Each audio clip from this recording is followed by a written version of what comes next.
চিংড়ির বড়ার ঝোল খাওয়ার জন্য রেডি তো বন্ধুরা? তাহলে চটপট বানিয়ে ফেলো চিংড়ির বড়ার ঝোল। কড়াইতে তেল দিয়ে দাও সামান্য পরিমাণ, আর ওর মধ্যে দিয়ে দাও 250 গ্রাম মতো চিংড়ি মাছ। ভালো করে কেটে ধুয়ে বেছে নিয়েছি।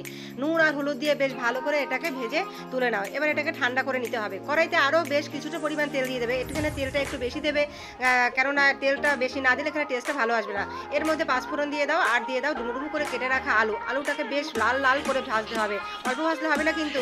আর এইদিকে দেখো জিরা, আদা, কাঁচা লঙ্কা, টমেটো দিয়ে একটা মিহি পেস্ট বানিয়ে নাও। এইরকম লাল লাল করে ভাজা হয়ে গেলে পরে তার মধ্যে দিয়ে দাও কুচানো পেঁয়াজ। এবার আর একটু নাড়াচাড়া করো, নাড়াচাড়া করে নিয়ে ওর মধ্যে দিয়ে দাও নুন আর হলুদ। এবার এটাকে ভালো করে মিশিয়ে নাও।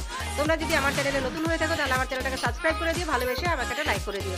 দেখো নুন হলুদ দিয়ে মেশানো হয়ে গেছে। এরপর ওর মধ্যে দিয়ে দেবো মশলার যে পেস্টটা আছে সেটা। এবার এটাকে দিয়ে ভালো মতো কষাতে হবে, যতক্ষণ এটা দিয়ে তেল ছেড়ে ততক্ষণ কষাতেই হবে।